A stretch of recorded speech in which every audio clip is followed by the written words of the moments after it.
Blog Talk Radio.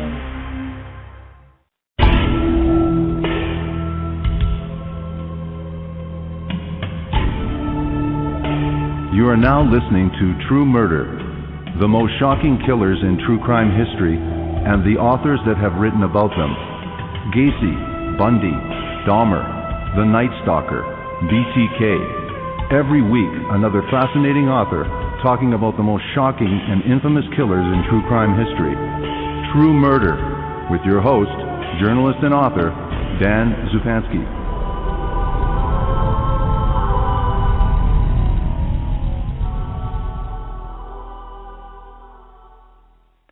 Good evening. This is your host, Dan Zupansky, for the program True Murder, the most shocking killers in true crime history, and the authors that have written about them. He was a perfect man living a perfect life, which made him a perfect killer. Canadian Air Force Colonel Russell Williams commanded the largest Canadian forces base in the country. He had personally piloted prime ministers, dignitaries, and members of the British royal family as one of the most respected and trusted soldiers in the military. He was also a rapist and a murderer.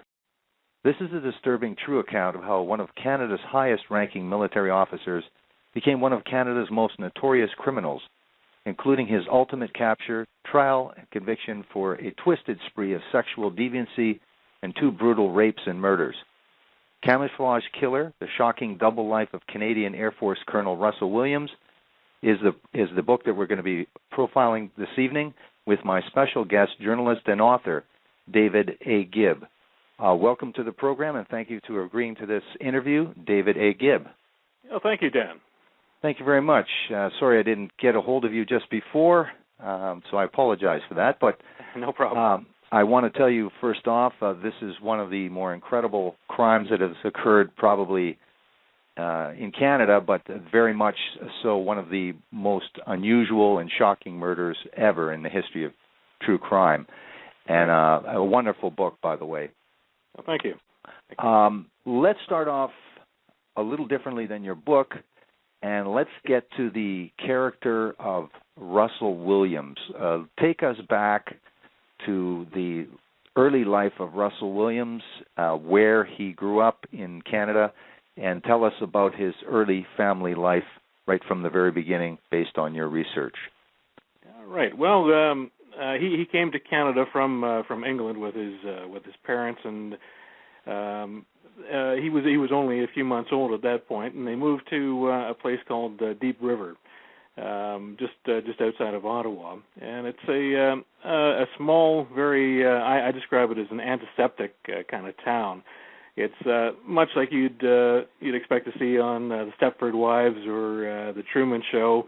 It was created to be a perfect little community for the PhDs that were working at the nearby nuclear power facility back in the 1960s and earlier. So it's a very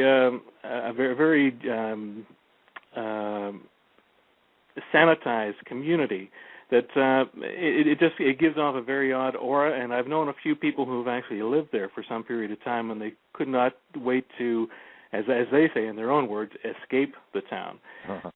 But he stayed there until he was only 6 years old, and then they moved on after his parents became involved with another couple, the counterparts. His father became involved with his best friend's wife, and his mother, Williams's mother, later became involved with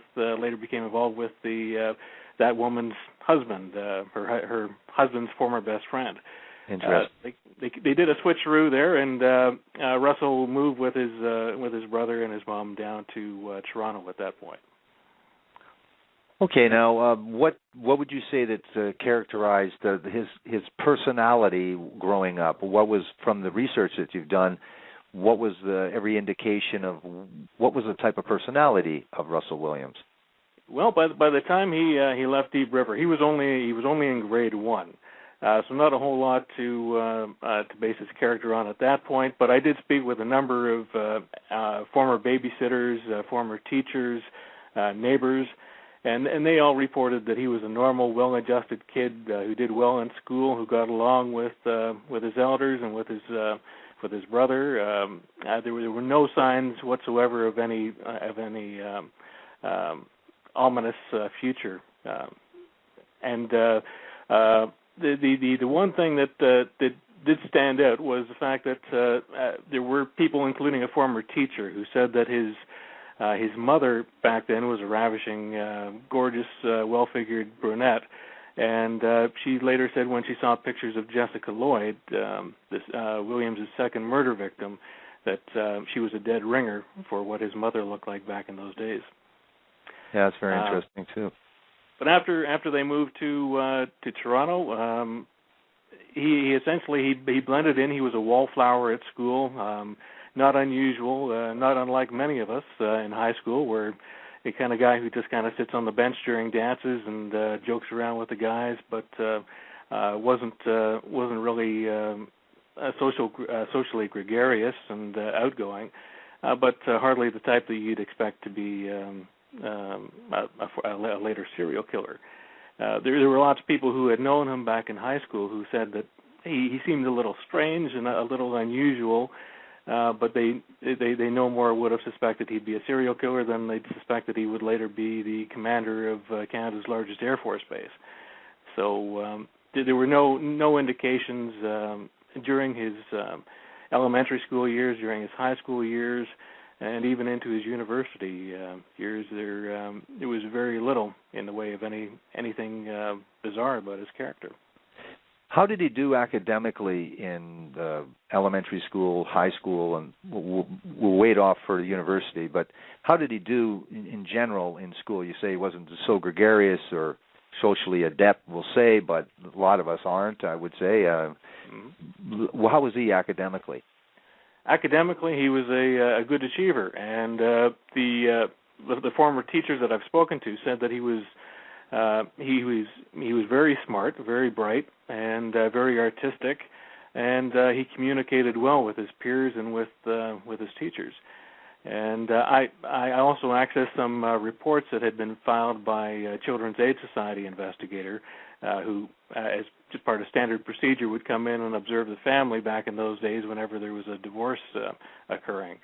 And their report on Russell was that he was a very well-adjusted, very bright 6-year-old boy, and who showed a lot of love for his brother and his parents, and was a very loving, well-adjusted kid. So, again, even for the trained eye, they could not see any pattern of disturbing behavior here. What was his social life like in terms of dating? That there was not a whole lot of dating during his high school years. He had one woman, or one young woman who was his soulmate during high school, so to speak. They lived on the same street. He actually lived across the street from her. They were in the band together, but he didn't date outside of that relationship, and he was never seen to be socially or publicly affectionate with her. They'd walk hand in hand, but any other contact would be reserved for behind closed doors, and they never were seen kissing in the hallways or anything like that. Now, unfortunately, she's not willing to talk to anybody. I do know who she is, but she's stated she didn't want to go on record publicly as to what happened in their relationship. But that was the only girl he saw during high school. He did have another flame just as he was entering university. He apparently was the one who broke that off. Then he met a foreign exchange student from Japan, and that was the one that ended up breaking his heart, apparently. She returned to Japan after her studies and left him brokenhearted. And apparently he did not date again after that until he met his wife. I mean, several years later, a dozen years later. So he went quite a stretch there with no female interaction, apparently. Right. Now, what was his inclination, or what was his academic what was his dreams of being, and how did he put those plans together for university? What were his plans for university, and as a result, what did he believe he was going to study in university in that pursuit? Well, he took economics courses at the University of Toronto at the Scarborough campus. He went there for 4 years, studied economics, but oddly, he seemed drawn to jobs where he would get to wear a uniform. And we can reflect back on that a little bit later, perhaps. But many people who are in his mindset, who are sexual sadists, are drawn to careers that have a certain degree of power and prestige.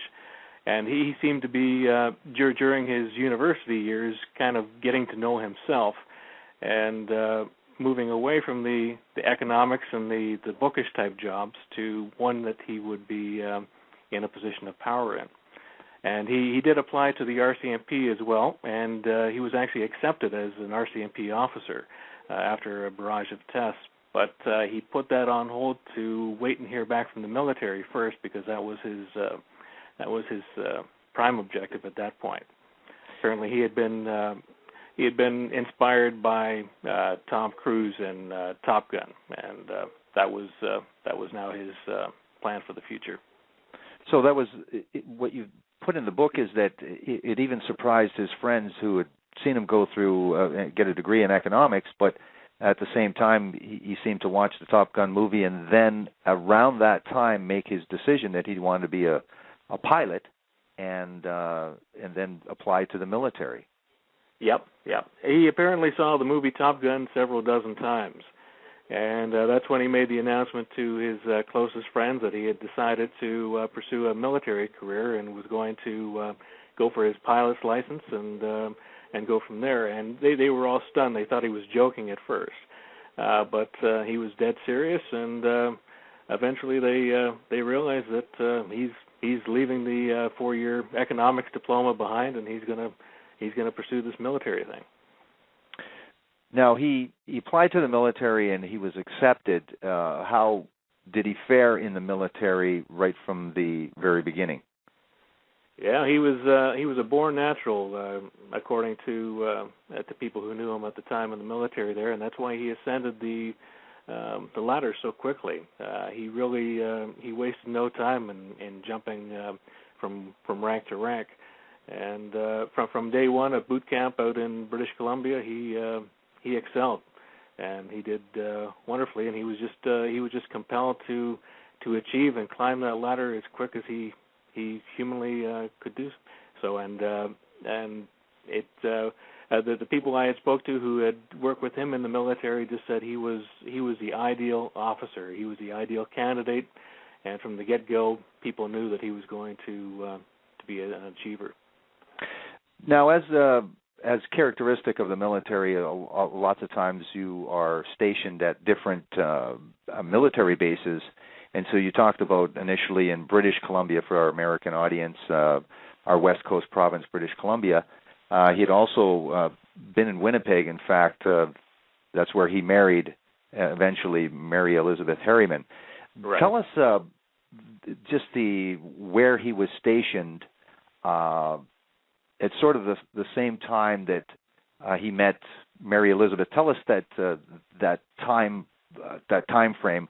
When did he meet Mary Elizabeth Harriman, and where was he in terms of his stature in the military, and where was he based at that time?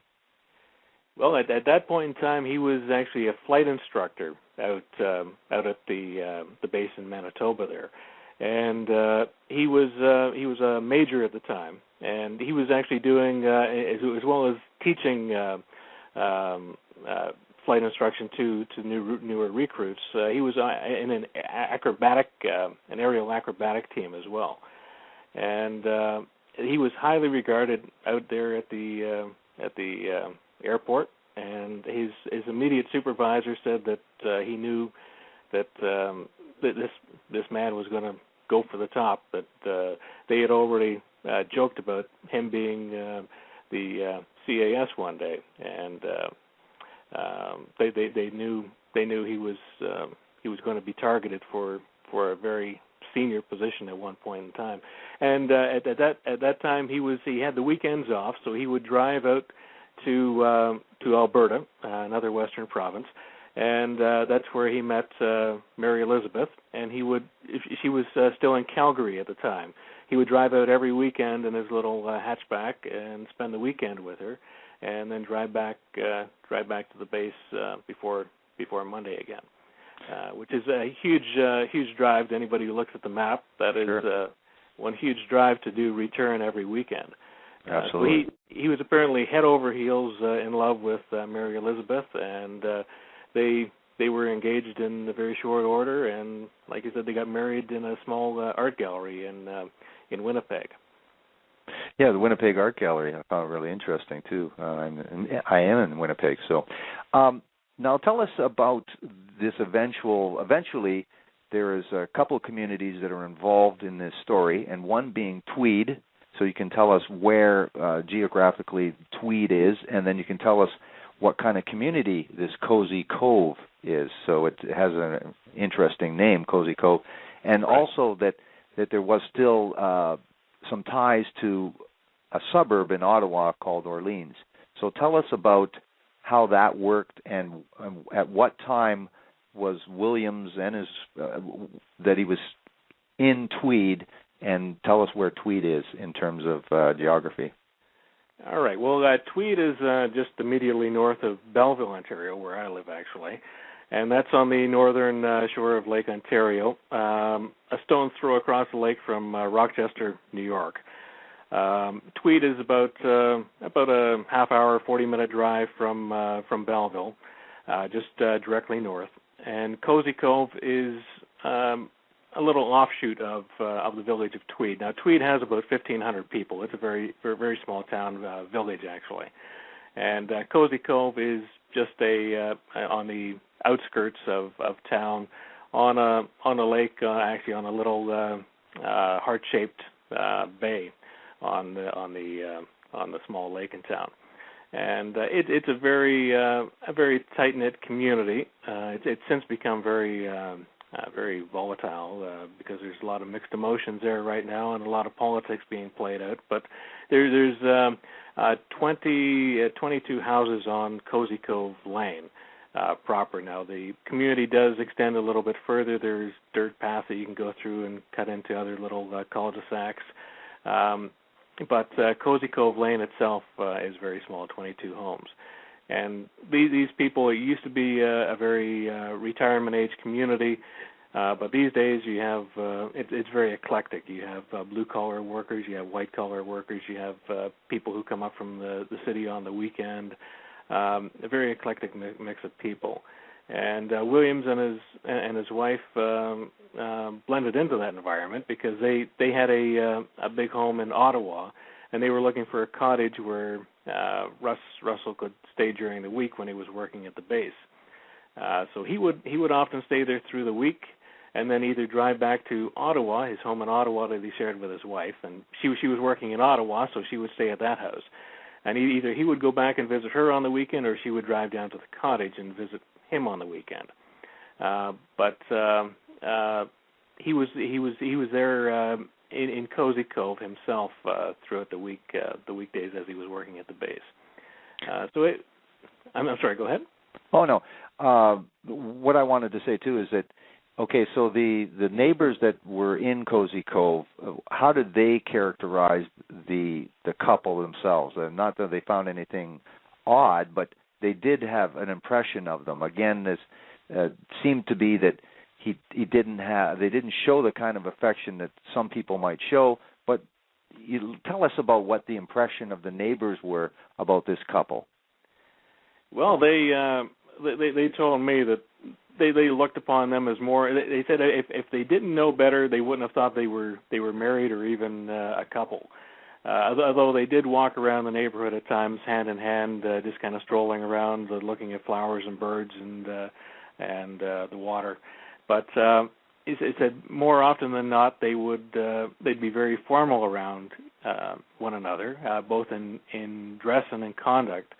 and he very formally referred to her as Mary Elizabeth. There was no pet names for either one of them.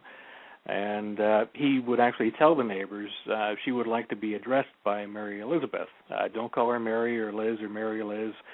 Please call her Mary Elizabeth. And he would use the same name when he'd come out. He'd be cutting the lawn, and she'd be lounging with a book underneath the umbrella, and he'd say, "Mary Elizabeth, would you like a drink? Would you care for a drink?" And the neighbors just thought that was very unusual, that they were so formal around one another. And there was never any public, aside from the hand-holding when they went on walks, there was never any public displays of affection that would make one think that they were in love with one another. They were often described to me by neighbors as appearing as though they were business partners or brother and sister. So they found it very unusual, the way they interacted with one another.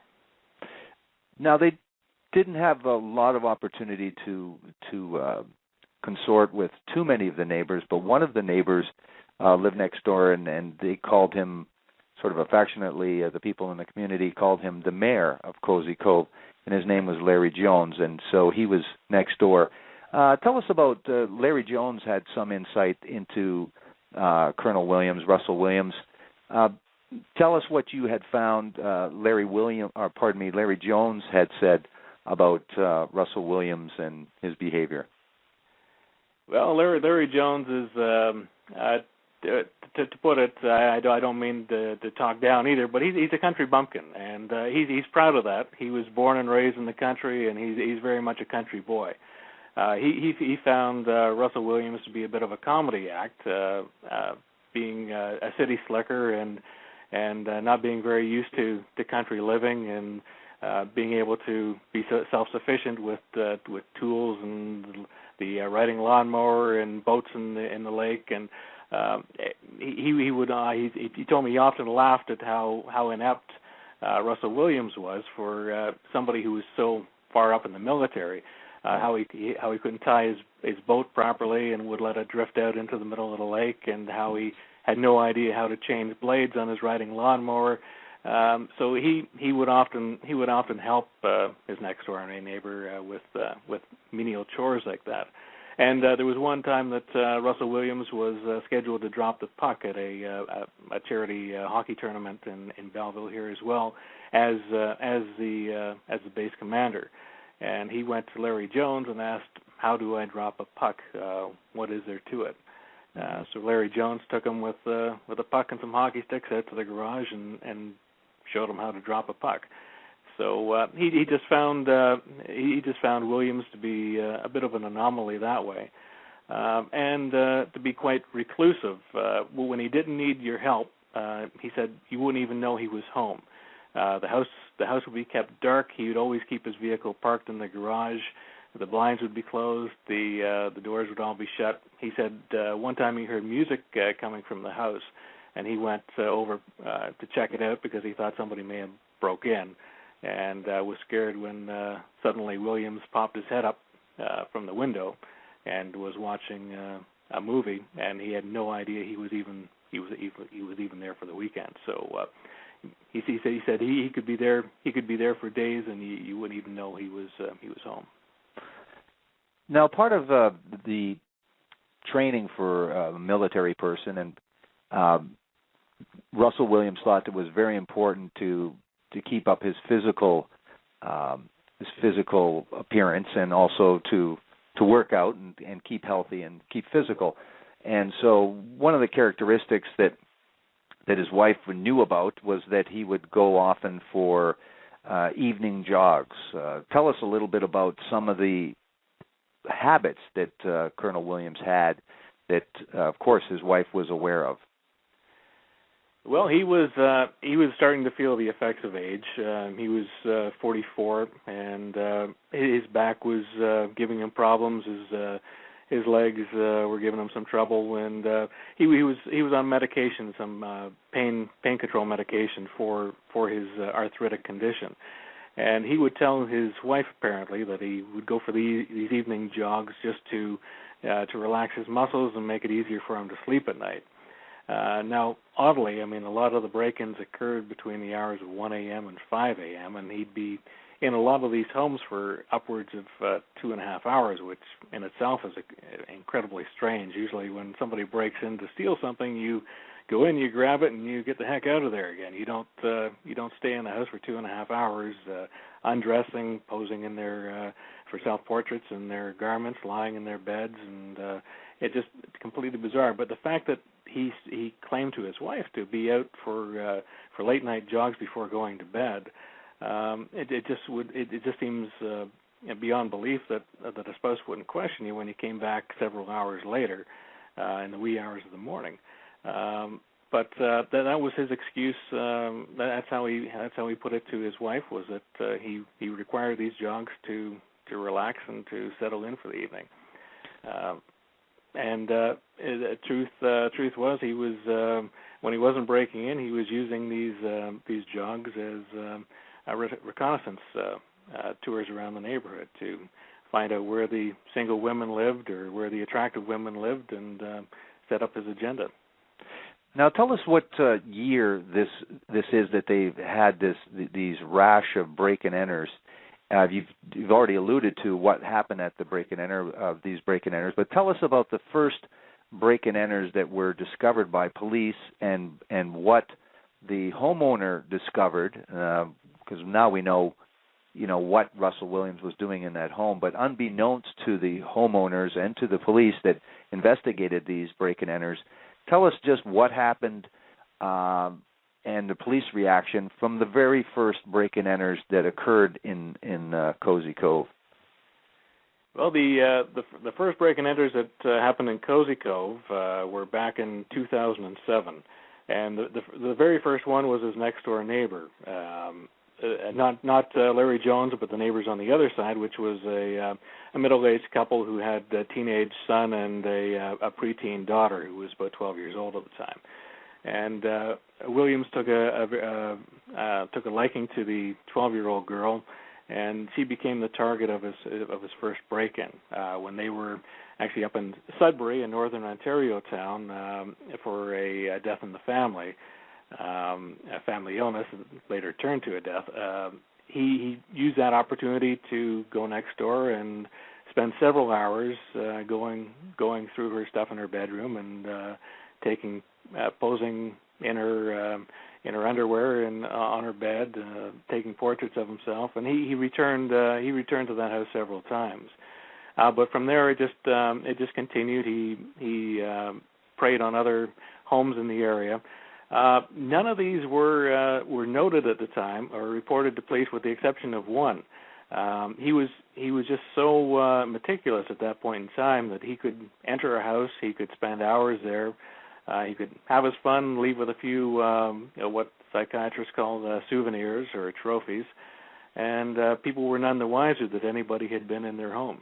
There was only one incident that was reported to police in Cozy Cove, and that was not given priority treatment because often the police will consider these nuisance crimes, which is the wrong thing to do, of course, because quite often, as in the case with Williams, it's a sign of a future sexual predator, basically in training. But they didn't have much reason to alert the neighborhood at that point in time, because very few had even noticed that their stuff had been disturbed. But then the break-ins, then he moved his focus to his Orleans neighborhood near Ottawa, and started breaking into residences all around their home there. And the Orleans police received more complaints, and they were quick to jump on things, and they even had people working undercover on the street, lying in wait to watch for anybody suspicious approaching homes, because he was amazingly adept at slipping in and getting in without anybody noticing, and spending, like I said, hours inside and then slipping back out, and he was like a ghost figure. He was really getting under their skin. But from what I hear from neighbors in Ottawa, the police did not alert the neighborhood of the break-ins occurring. They put their own manpower out there to try and solve the crime, but didn't alert the neighborhood out of fear that it would rile the community. And there are neighbors now who resent that because they think they probably could have helped catch him if they had known that there was a fetish burglar on the loose in their community, because a couple of times they did come close to finding somebody who was prowling around, but it was dismissed at that point. So, to the credit for the police in Orleans, in the bigger city of Ottawa, or near the bigger city of Ottawa, they didn't regard these types of crimes as nuisance crimes, and could see that it could possibly be an indication of a far more serious type of criminal. That's right. That may be escalating at some point. So that's why they did put the effort almost immediately into trying to do some surveillance and try to capture this person that was breaking into the community in that area. For sure. And unfortunately, the break-ins in the two communities weren't connected at all at that point, because apparently these kind of break-ins are a lot more common than most people realize. According to the police,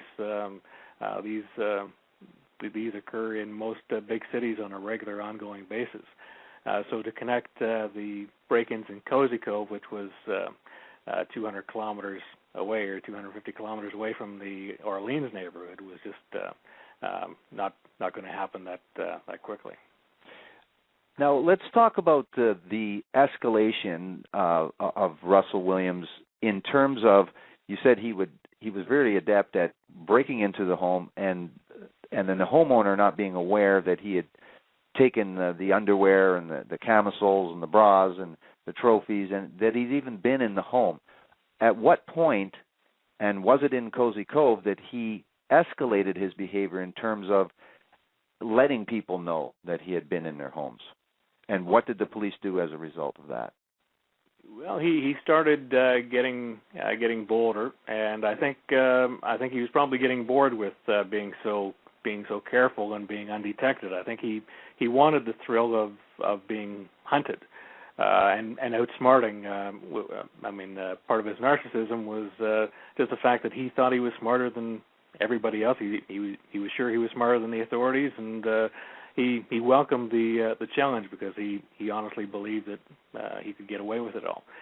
So he did escalate his behaviors, and instead of leaving the homes the way that he had found them, he would purposefully leave dirt and leaves from his shoes. He would track mud through the house, and as he's climbing in the windows, he would leave streaks down the walls. And in some cases later on, he left notes, taunting notes, for his victims, and left photo albums out, opened up the pages with some photographs missing that he had kept for himself. And so he made a point of letting his victims know that they had been broken into. And I think it was all part of just the looking for a thrill. He needed an escalation to feel that adrenaline surge. Now, what did the police do once they realized that there was evidence of someone breaking into this small community and stealing certain things out of these people's homes? What did the police do as a result? Well, in Cozy Cove, they claim that they were never aware of the break-ins until after he had been arrested, with the exception of the one that had been reported. The police claim that the others were not brought to their attention. They had no idea that they had occurred. That's the official line on their story, at least up until or during the period where they were talking to media. The Ottawa police, in Orleans, a completely different story again. They were working with the residents at one point after failing to apprehend him himself, and the neighbors were trying to set up their own organization, their own community organization to meet, kind of like a neighborhood watch program, but they were discouraged from doing that because it may scare them away. They were actually using the community, the neighborhood, as bait in some respects to lure this guy to a position where he would be caught. So it was an ongoing police effort, but they did have some suspects, but there were stories of when they were interviewing the suspects that they were sure were responsible for the break-ins. They'd get a phone call reporting another one. So he was always a few steps ahead of them. Now let's talk about the escalation of Russell Williams to actually taking his twisted fantasies into reality and actually committing a break-and-enter and rape. So tell us about the first rape victim and some of the characteristics of Russell Williams in the commission of this rape. All right. Well, the first rape, a sexual assault. There was no intercourse involved, but he saw this young, attractive blonde female. Apparently, while he was boating along the shore, and saw her at her home, and realized that she was living alone. Her significant other was working on the road, so she was often at home with a newborn baby by herself. He took mental note of that and put it on his agenda, and he found an insecure window that he was able to crawl through while she was alone in the house, and he attacked her while she was lying sleeping in the bed. He overpowered her, and basically the long and short of it is he did not rape her, and he promised her that he wouldn't hurt the baby. He promised her that he wouldn't hurt her or rape her as long as she did complied with his demands.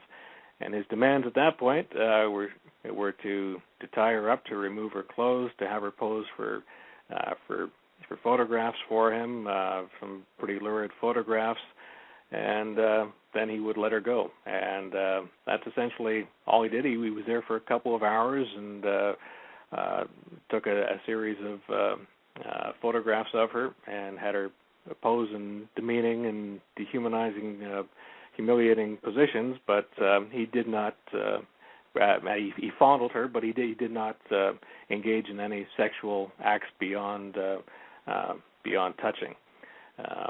So that was the first assault. Then 2 weeks later, he repeated the action with another neighbor of his, who's since come forward with her name. It's Lori Massicott, and she's an older lady, at least in comparison to his first victim, who was very youthful in her early 20s. The second one, she was 47 years old, quite an age difference. Also blonde-haired, but he broke in there through an open window as well, and attacked her as she was sleeping on the couch. She had fallen asleep watching TV, and he pretty much went through the same motions with her, having her tying her up, blindfolding her, warning her not to try to look at him, and just to obey his commands, and he would leave her safe afterwards. And that's what he did. Was he posed her in demeaning positions for 2.5 hours and took photographs, and oddly enough, he seemed caring and compassionate. Whereas with the first victim, he had promised her that he wasn't going to harm the baby. She tried to dissuade him by saying, "I put on some weight from having the baby. I don't think you'll find me attractive." And he told her, "I think you're perfect." And with the second victim, he even got her Tylenol and rubbed her temples and got her water and Tylenols to help her headache that he had given from smashing her head with his flashlight. So quite an odd behavior pattern was exhibited during these two early attacks. And that's where a lot of experts had gone wrong in believing he was what they call a power reassurance rapist, which is basically a rapist who fantasizes about having a relationship with these people, a consenting relationship, and they're actually trying to move in as their forcing themselves on them as a boyfriend role. But later that was corrected, and it was revealed that this is just basically he was going through basic training for his later assaults, and kind of learning who he was and what his techniques were going to be by taking these couple early evenings just to practice tying them up and humiliating them. So what did the police do as a result of these two sexual assaults? What did the police then do, and who did they focus their attention on? Well, unfortunately, what happened at that point was they were casting some doubts on the first claim, the first young woman. They thought apparently that she had made this up so that her boyfriend would feel guilty and would spend more time at home with her. They didn't believe that some of the terminology that she said he used, like he had told her to roll over onto her tummy, and it was their learned opinions that people who do sexual assaults, rapists, do not use terms like tummy, and they're not as polite as what she was claiming this guy was, and that they generally want to instill fear that they would hurt the baby if they didn't comply, and this guy was apparently promising that he wouldn't hurt the baby. So they questioned her story, her credibility, and they thought maybe it was just a ploy to guilt the boyfriend. With the second sexual assault, they thought, based on their past interactions with this lady, that she may have been doing a copycat type offense just so she can get some government money on the Criminal Injuries Compensation Board, and she might have just been playing it up that way. So unfortunately, they didn't take these as serious as they should have at the time, and nor did they put out a warning to the community after the first sexual assault, which is now the basis of Laurie Massicot's civil suit against the OPP for failure to warn the neighborhood that there was a sexual predator on the loose. Part of the lawsuit is also the humiliation when the police did come to her home. They made her stay in the same constraints and wait for a police photographer to come, and that's part of her lawsuit as well. Is that she endured this incredible amount of time in this humiliating and degrading posing for police, and then they spent hours continuing her ordeal. Right. Well, I believe it was 5 hours they kept her wearing the same restraints that he had tied onto her while they were interviewing her and asking her questions while waiting for the forensic people to arrive and do their stuff. So she did say that it was particularly humiliating after suffering at the hands of Williams for 2.5 hours to then be kept in that condition while you're being interviewed by the police. So no doubt she was disturbed by that, but she felt she had to do her part in order for this guy to get caught. So she went along with what the police were asking of her, and but she did claim to feel very humiliated during the whole procedure. Okay, now so you say that the police are still in the dark, despite the break-and-enters, which they've written off as nuisance type break-and-enters. They didn't take them very seriously. They didn't have any contact. Well, I don't think they would have had any contact with police in Ottawa to see similarities. And like you say, these crimes happen and occur a lot more often than people might think. When exactly did the police finally get it through their head that they had a serious predator on the loose? When did this happen, and why? What crime precipitated them actually coming to their senses and realizing they had a serious predator in their midst? Well, after the two sexual assaults, and now what is very interesting too, and I'd love to get some answers on this. Apparently, at at the break-ins in Ottawa. There were a couple of occasions where he left DNA evidence or potential DNA evidence behind. He ejaculated in the girls' rooms and left some evidence behind, which they apparently sent for forensic testing, and for some reason it was an unusable sample. I'd be very interested in finding out why such a substantial sample would be unfit for analysis, because they later did get DNA from both the first sexual assault victim as well as the second, Laurie Massicott, and that could have been connected readily at that point had they got results back from the sample that they obtained in Ottawa.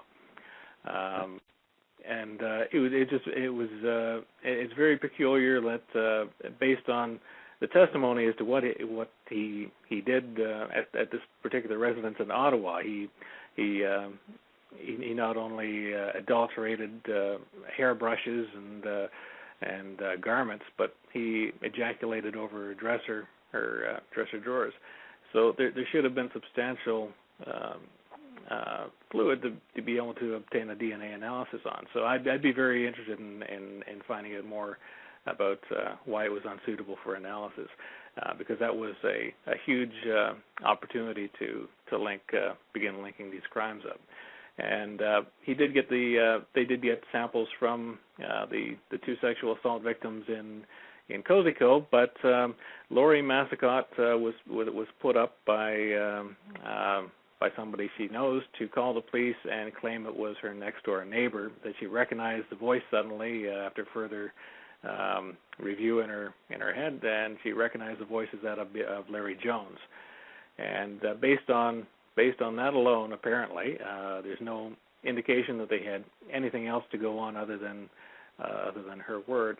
They went and searched his place while he was out hunting one day. He got back from hunting, and they were literally tearing his place apart, looking for a whole list of items, from lingerie to women's undergarments and computer discs and photographs and cameras. And he was beside himself. He didn't understand what was going on or why he would be the subject of the investigation.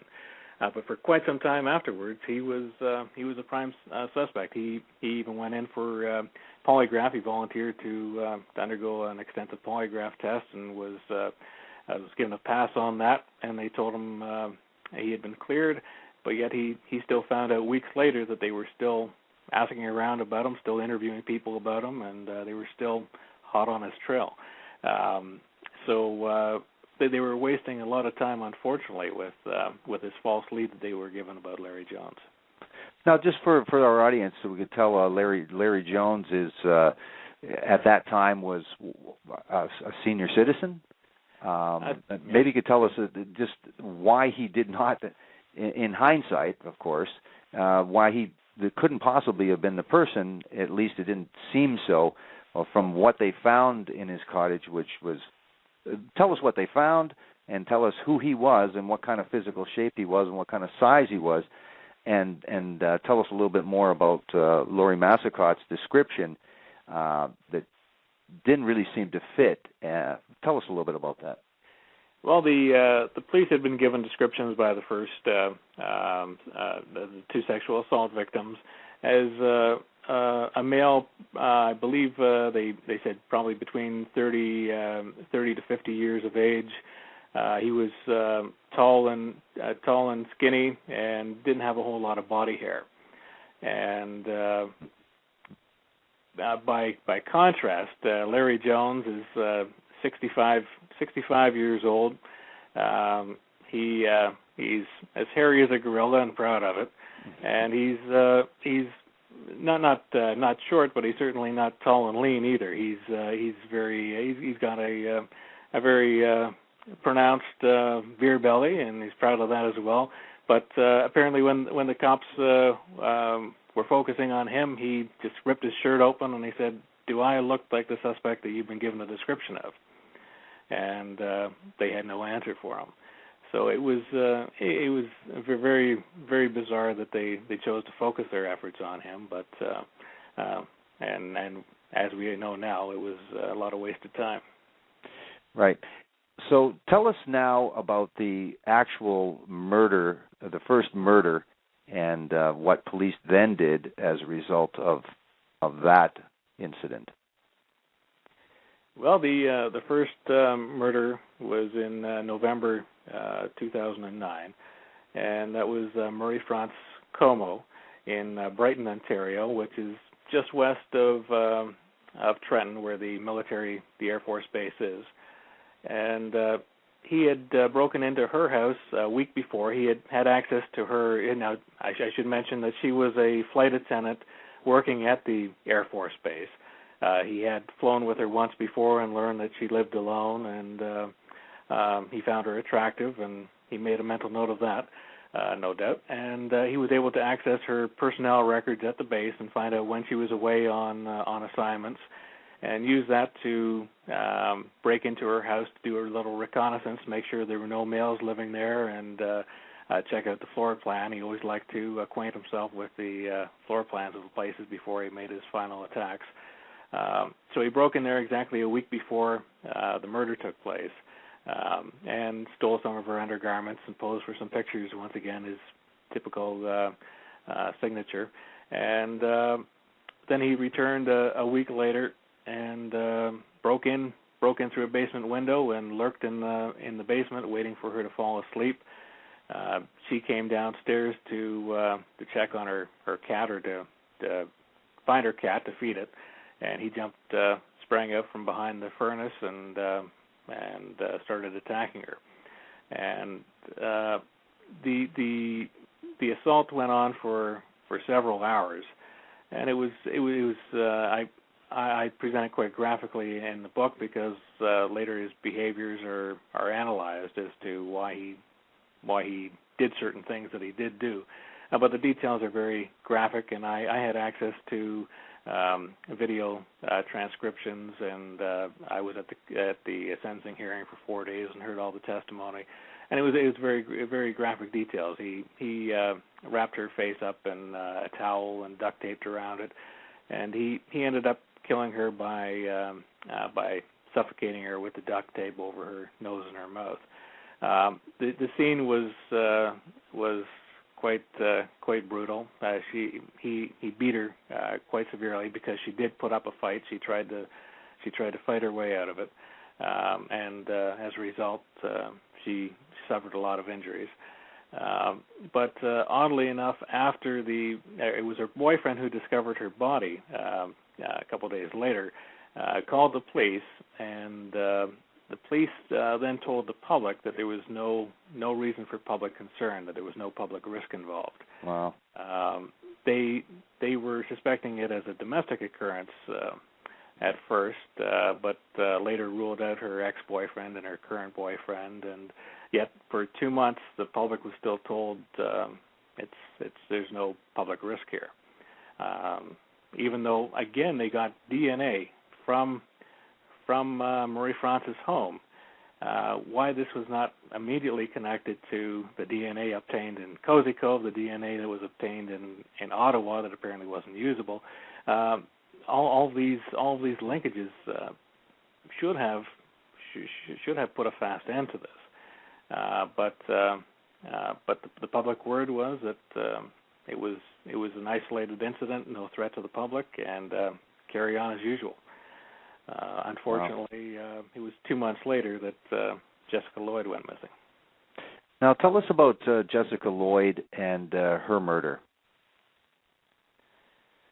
Well, it was on her home is on Highway 37, which is a rural highway that passes north through from Belleville up to Tweed. So it's the route that Colonel Williams, or the former Colonel Williams, Russell Williams, took when he was returning home to his cottage at Cozy Cove from the military base through the weekdays. So he would literally drive right past her home. Now he claims that he saw Jessica Lloyd through a basement window exercising on her treadmill. That is a little tough to buy, because her house is set a couple hundred feet back from the highway, and at highway speeds, you can hardly. It's a raised bungalow. To be able to see in a basement window somebody on a treadmill is stretching credibility. Right. I think it's much more likely that perhaps he saw her out cutting the lawn or something and took mental note. But I believe he had been stalking her for some time before he made his move. And the night he abducted her, he drove off the highway, parked his truck by a row of trees that kind of demarks the property line, just kind of blend in with the darkness. Although it was a full moon that night, so it did cast some shine down. Enough that a passing police officer stopped at Jessica Lloyd's door before she had returned home. After seeing Williams's truck parked there, she thought it was unusual. The female officer knocked on the front door to find out if it belonged there. Nobody answered, so the officer got back in her cruiser and drove off and never followed up and never took note of the plate, apparently. And unfortunately, the officer apparently is dealing with a lot of stress and has been off on stress leave since, but that action alone could have potentially saved Jessica Lloyd's life, because there was 8 hours in between when she was reported missing the following day and when she was killed by Williams. But Williams just lurked in her backyard, waiting for her to get home. And once she got home, gone to her bedroom, and the light was turned out, he made his move and slipped in through a rear door and attacked her as she lied in bed. And he put that girl through close to 24 hours of humiliating torture, and just tormented her endlessly. At one point, taking her from her own home, blindfolded, into his vehicle and driving her back to Cozy Cove and keeping her for the remaining time at the cottage in Cozy Cove, where he ultimately killed her. And she thought, unlike the other victim, in terms of she didn't really put up a fight, and she thought being compliant would save her life, and she continually asked him if he was going to kill her, and he assured her no, but he did kill her in the end. Exactly. She went along with everything he had to say, and she would ask for any critiques. Am I doing this right? Do you want me to do it some other way? She was very compliant with him, and that was one of the things that I set out to hopefully find out some answers to when I wrote this book. Was did these women behave any differently? Did certain behavior patterns guarantee that they would live as opposed to the ones who were killed? But unfortunately, there was nothing like that, because the two that he murdered acted polar opposites. One was fighting back, giving it all she had to break free, and the other one was compliant and giving him everything he wanted out of hopes that he would let her go in the end. Now, the Russell Williams at this time, and this is a big part of the story, obviously, because this is a very, very high-ranking military officer. He's a colonel, and at the same time that he's he's doing these break-and-enters at that time, a couple of years before that, these break-and-enters were happening. His escalation to sexual assault, and then his eventual escalation to sexual assault, forcible confinement, and murder. Tell us what was happening in his professional life. Well, he had just 6 months prior to committing the murders, he had been given command of the CFB Trenton, 8-wing Trenton, which is the busiest and the biggest Air Force base in Canada. And at that time, the operational tempo of the base was extraordinary. We had the ongoing war effort, the combat mission in Afghanistan. We had the earthquake relief in Haiti we were dealing with, the Olympic securities. There was ongoing structural improvements at the base. The base was literally torn up, and they were doing all kinds of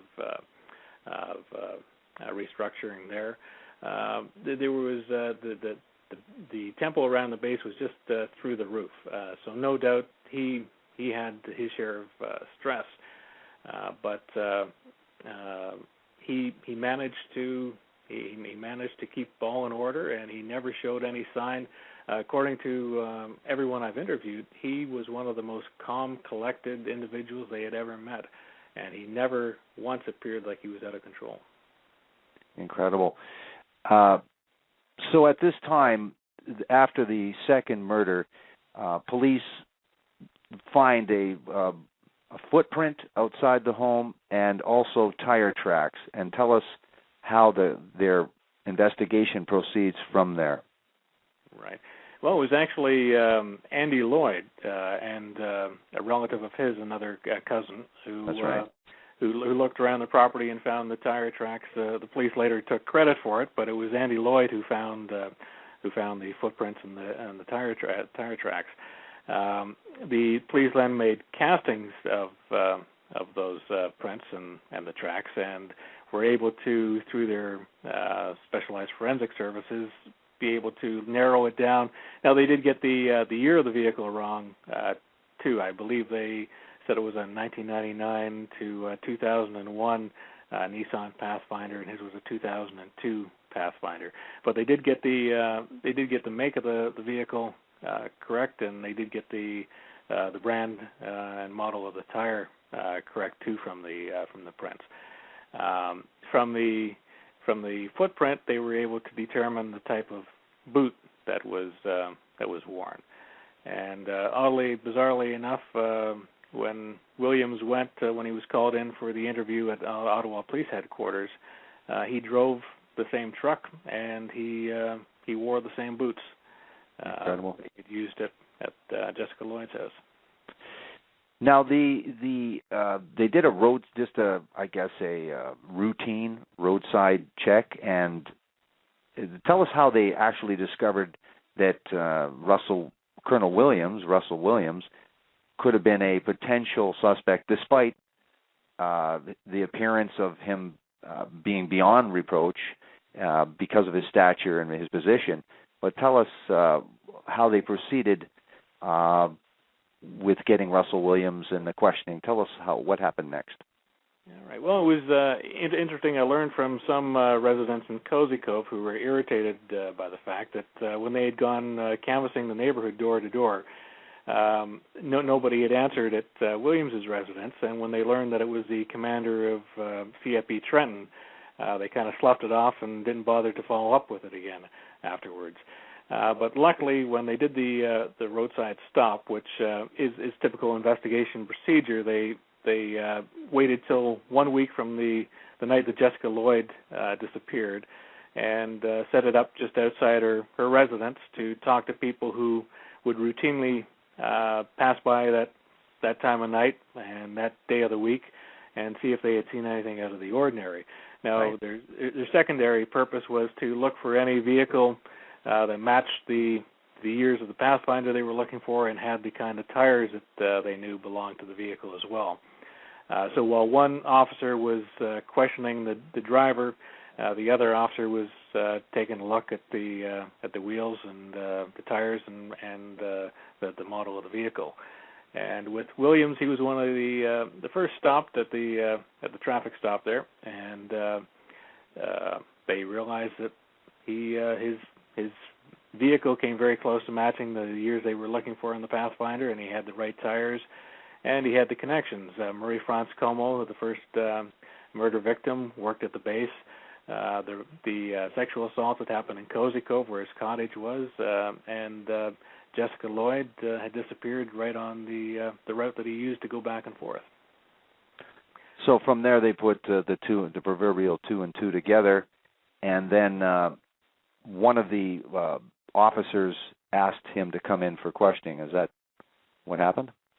That's right. They put around the clock surveillance on him at that point and followed him back to Ottawa, and they did things like when he went to the car wash, and vacuumed his car. They confiscated the garbage bag afterwards and analyzed it, but nothing came of that. So they decided to try a different approach rather than risk losing Jessica Lloyd if she was still alive and if he was still responsible for holding her captive somewhere. So that's when they decided to call him in for an interview at the police headquarters.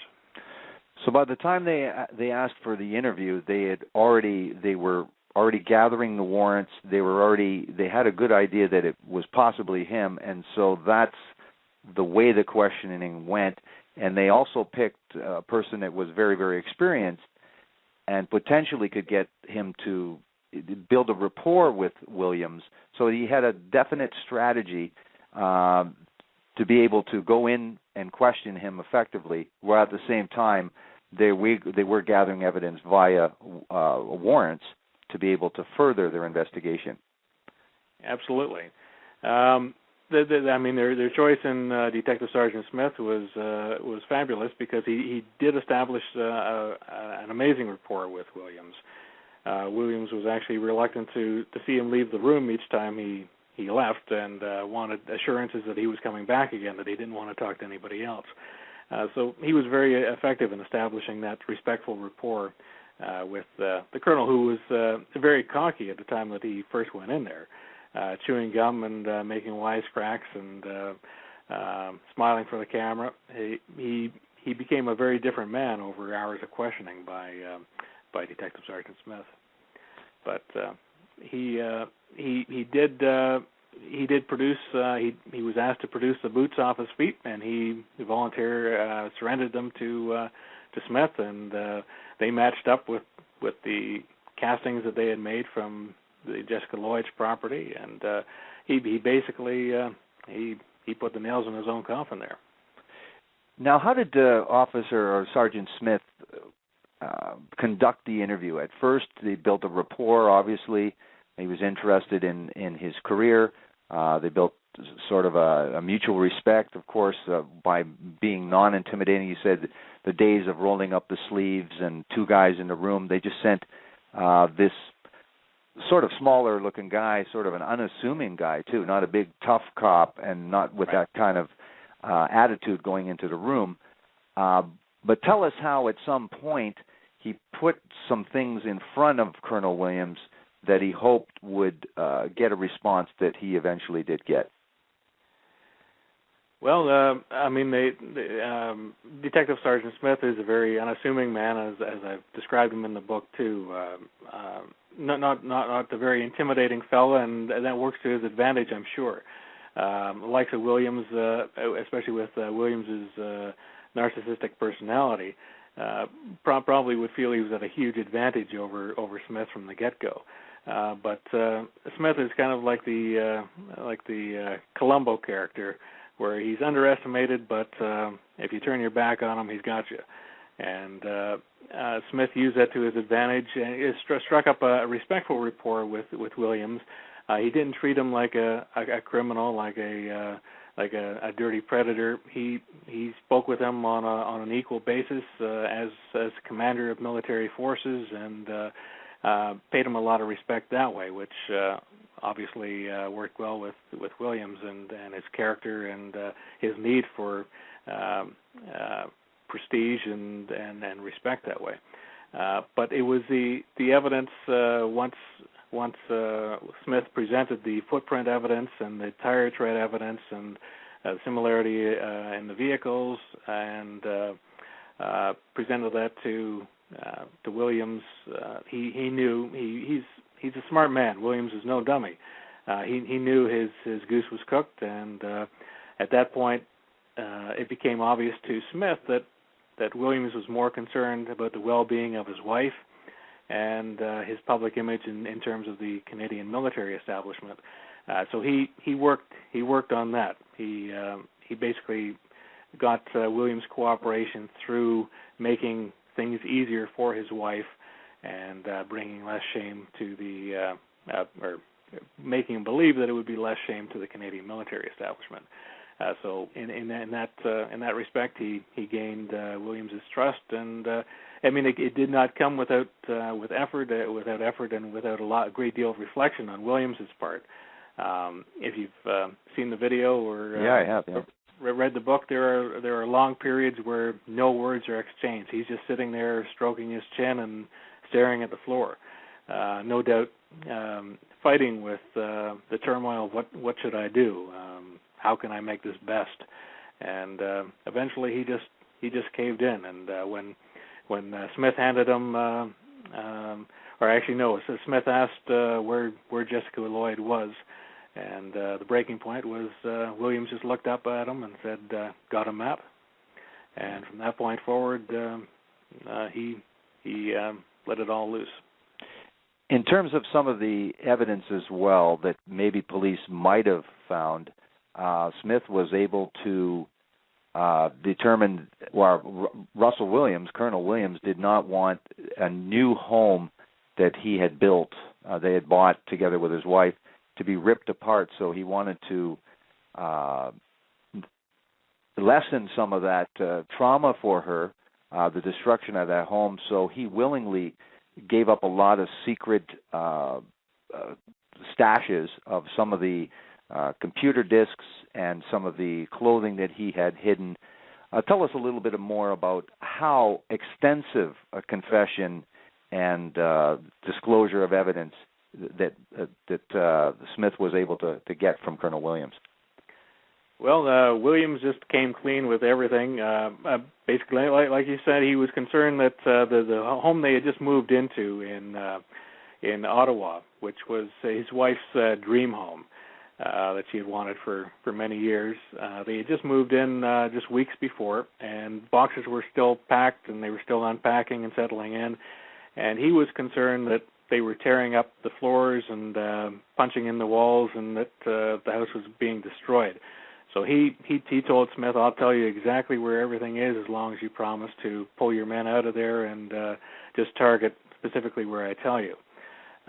So he gave them complete directions to where in the ventilation systems he had computer hard drives hidden, and on these computer hard drives he had meticulous records of all of his break and enters, the addresses, the dates and the times, how long he was there, what evidence or what items he took from the home, and he was just meticulous with his records keeping that way. So he basically he sank his own ship, because they otherwise probably would have had a real hard time connecting these multiple break-ins to him, but he just had all the evidence there and waiting for them.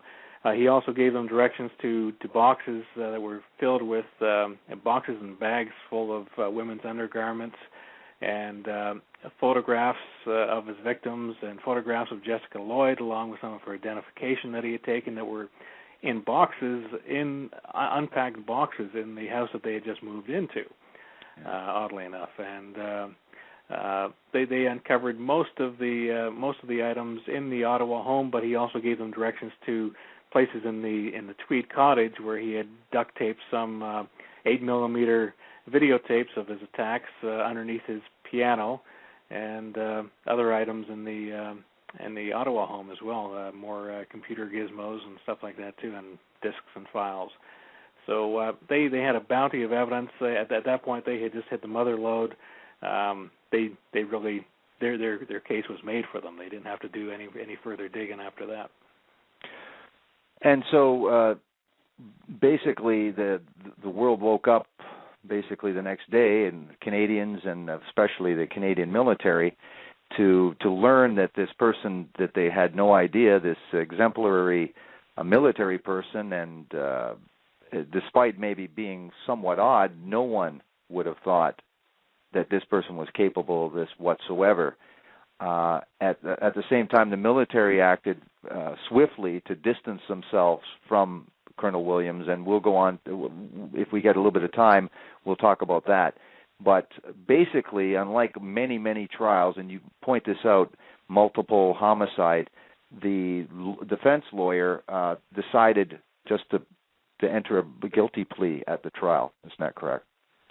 Right. Well, apparently that was at the desire of Williams himself. He wanted the trial to be over and out of the public spotlight as quickly as possible. Or not wanted the trial out, but he just wanted to be plead guilty to the charges and get out of the public spotlight as quick as possible, and keep his legal bills to an absolute minimum to protect his wife's assets and just avoid bringing too much shame on his family and his wife.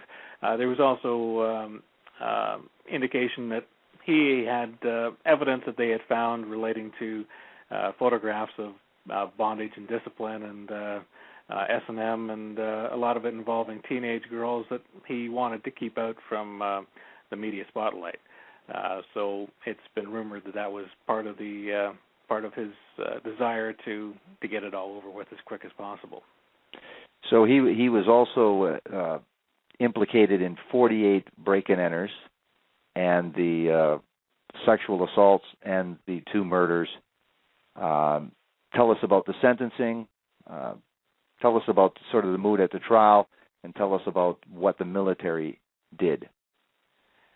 Well, it was actually 82 break-ins. It was 48 homes. He just returned to some on multiple occasions. So he was convicted of 82 B&Es, or a few of them being attempted B&Es. When he encountered alarm systems, he was quick to retreat and run off before being discovered. But he pled guilty to all of the charges that were brought against him. And it took, I believe it was something like 40 minutes to read out all the charges that were in front of him before he pled guilty. But then the Crown Attorney's office provided 4 days of graphic evidence as to his crimes, and showed photographs in court. The photographs that have been released that you can see in my book, and that have been in different newspapers as well, are very tame compared to the photographs they showed in the courtroom for hours upon hours. And they did not show the video, but I was able to get my hands on the transcript of everything that occurred on the videotapes, which I used to create some rather disturbing scenes in the book. But 4 days of very graphic evidence, and the Crown Attorney said they were doing that so that it would be on the record, so that ever he applied for parole, that it would be there and could be used to prevent that release from happening. Go ahead. There were in the courtroom. It was a very tense, very emotional 4 days. I mean, half the courtroom were media, as you can imagine, and the other half were family members of victims, and even a few victims themselves. The feelings were just palpable in the courtroom. I mean, the tears were constantly flowing. They had boxes of Kleenex on the end of every pew for all the family members. Family members would often they'd get up and leave before the evidence was presented as to what happened to their particular family member. And Andy Lloyd himself left the courtroom with his mother just before the evidence began for Jessica Lloyd, and he passed within a couple inches behind, walking right behind Williams, behind the plate glass, of course. But just imagining the restraint that was necessary for him to pass within a couple inches of the man who humiliated and brutalized and killed his baby sister was just it's unfathomable.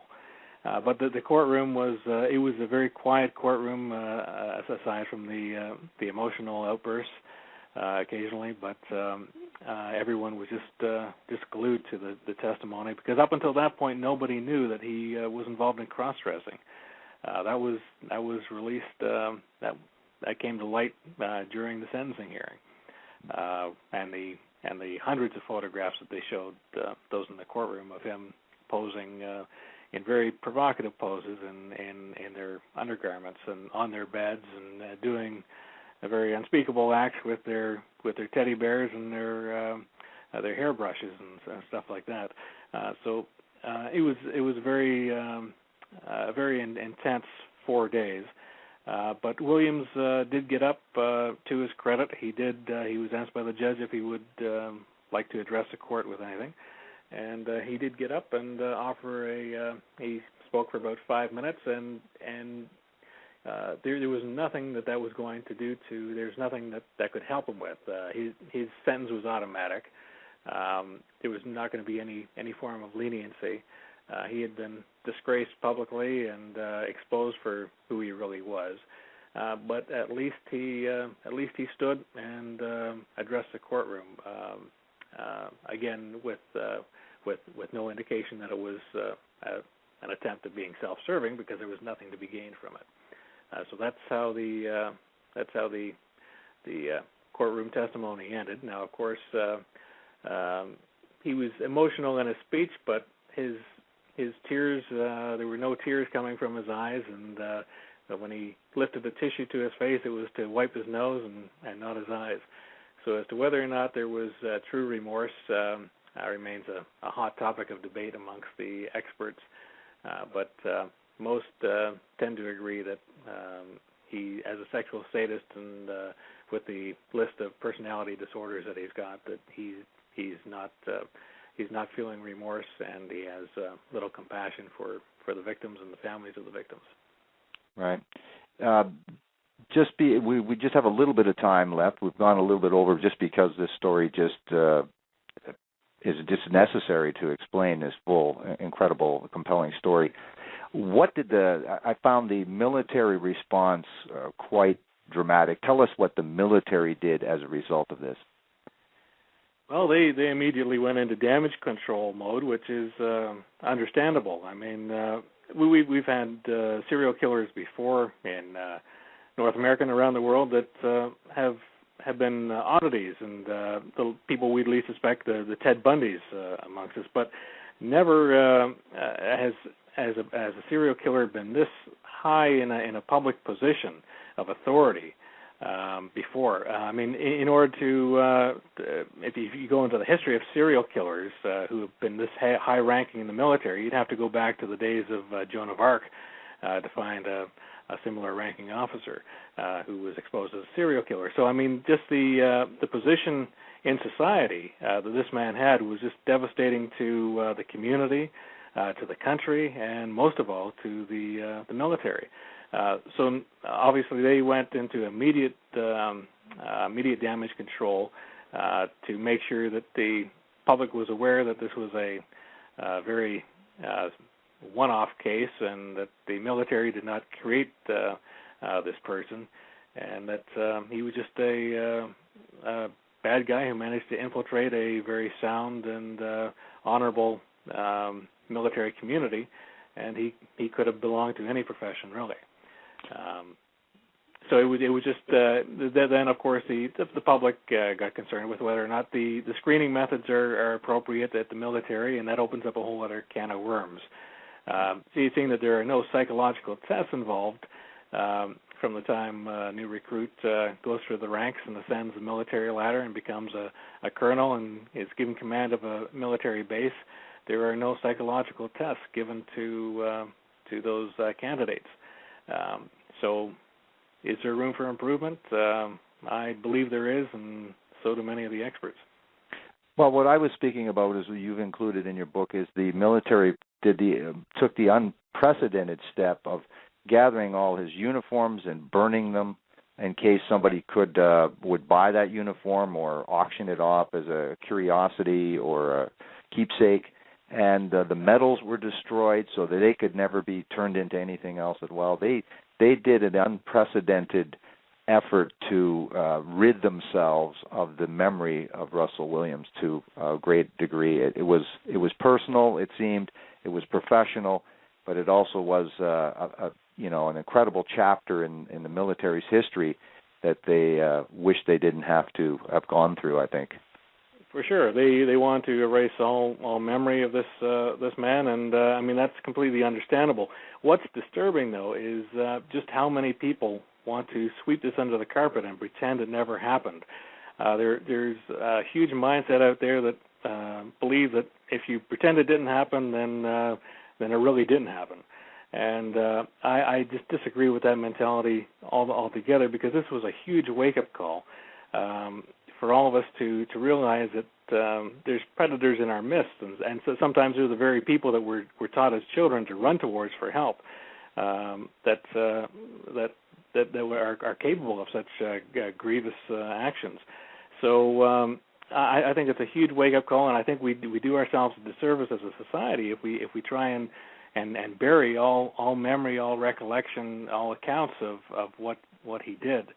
I think we really need to examine him, try and get some answers, and that's really what I've tackled in Camouflage Killer is to go after the whys and the hows, because those are the questions that haven't been answered by. I mean, it's been in Canada at least. There was media saturation last year, but those questions remain unanswered, and that was the focus of my efforts over the year of digging and prying and consulting with the experts to try and figure out the reasons for such a person being created and why he was willing to risk everything he had got over the years based on his sexual urges.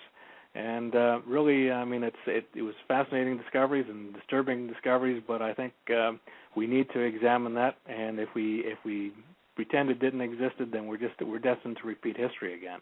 Not to say we can prevent people like this from hurting us, but the greater the understanding we have of them, hopefully the easier it is to understand anomalies in people and bring it to the attention of those who could help them in early stages. I agree with you too, in that this is another case that happened in our biggest city and in the biggest metropolitan area is the Toronto area, GTA, the Greater Toronto Area. And what we have is that the Bernardo Homolka case, and quite a few years later we have the Russell Williams. Coincidentally, ironically, and very weirdly, both of these people attended the same economics class at the University of Toronto. And at the same time, it's not to beat up on the police in Canada, but the police could have done a much better job in this case. They could have done a much better job in apprehending Paul Bernardo. They could have done a much better job in apprehending Robert Pickton, and yet, as you just pointed out, there is no analysis of these type of people. There's no study. The story is high profile, and then it just drops out like never hear about it again. It doesn't warrant any examination or analysis, and at the same time, it seems like we can't, because we don't have so much experience with these type of offenders, there seems to be just as much a lack of understanding as before Paul Bernardo appeared on the stage, or Colonel Williams or Robert Pickton. So it seems that we're destined to repeat ourselves, just like you say, because we are resistant or reluctant to try to understand these type of offenders. Well, unfortunately, we continue, or at least the police continue to make the same mistakes that they've made and made efforts to correct from the days of Paul Bernardo. Of course, there was a huge inquiry afterwards into the role of the police and the lack of communication between police forces. There was jealousy between the police forces, and politics played out, and the lack of communication resulted in the delay in apprehension. And since then, supposedly, there's been a huge improvements in communications between police forces. But again, taking a look at the Williams case, there's huge evidence of, the OPP who policed Cozy Cove were not enlightening the Belleville police of what was happening just up the road. And when the Belleville police were investigating incidents down here, they weren't aware of the sexual assault that had taken place in Cozy Cove, just a half-hour drive away. There are just huge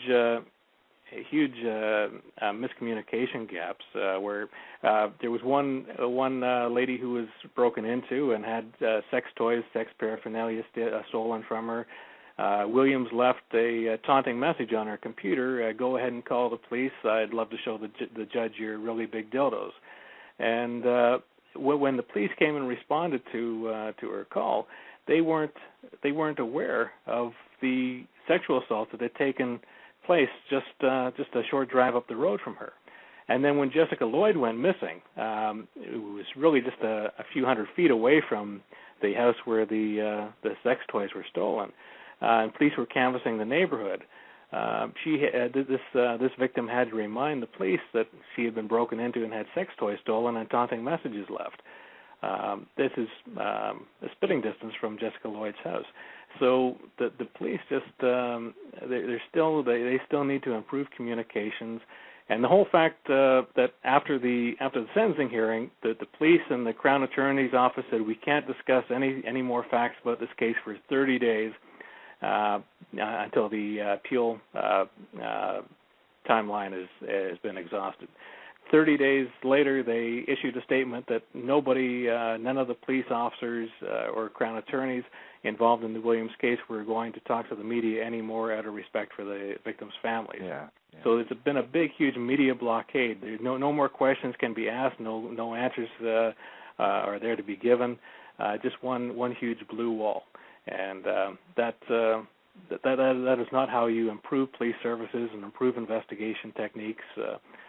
By bearing it along with a lot of people just hope this case will go away and all memories of it will be eradicated. But hopefully my book will make sure that's not the case. Yes, as we're going to wrap up here shortly, I wanted to tell the audience as well that you do an extensive job at the end of the book, consulting with the famous criminal profile Roy Hazelwood from the BA unit in the FBI, and he's one of the prominent criminal profilers, and is very interesting. A lot of books, true crime books, will go to that effort to talk about that because it's so important to try to understand the state of mind, the psychology behind these types of crimes and these types of offenders. And you do a good job at the end of the book. Some people put this near the beginning of the book, but you placed it well in the back of the book for the analysis of this person, the Colonel Williams, to try to identify his personality, his psychological profile. And so you do an admirable job, and that is what we didn't discuss, along with some of the other things that happen after the sentencing, that people who are compelled to buy your book after hearing this interview will have the added bonus of finding out some of this other information that's just really, really fascinating. So I want to thank you for an incredible job putting this thing together, this book together, because the research must have been daunting. It's a fascinating, incredible story, and it's a fascinating read. It's really, you're on the edge of your seat reading this entire book. So I applaud you for what you've done, and like you say, I hope it does become a catalyst for at least some sort of study, review, that Canadians can realize that this is something that they need to know about, and maybe the police forces will.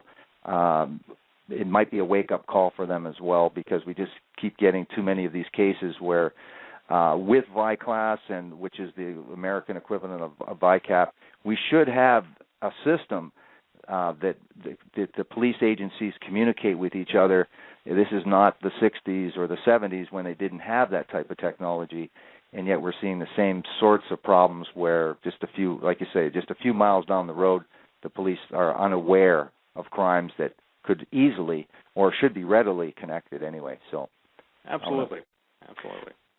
So I just want to thank you very much for coming on my little program here and talking about your book, Camouflaged Killer, The Shocking Double Life of Canadian Air Force Colonel Russell Williams. And for those people that have been listening, my special guest, journalist and author, is David A. Gibb. So that's Camouflage Killer, The Shocking Double Life of Canadian Air Force Colonel Russell Williams. Thank you very much for appearing on the program, and thank you for a great interview. Well, thank you, Dan. I appreciate it. Well, thank you very much, and have yourself a good evening. You too, Dan. Thank you. You've been listening to the program True Murder, the most shocking killers in true crime history, and the authors that have written about them, with my special guest, David A. Gibb from Camouflage Killer. Good night.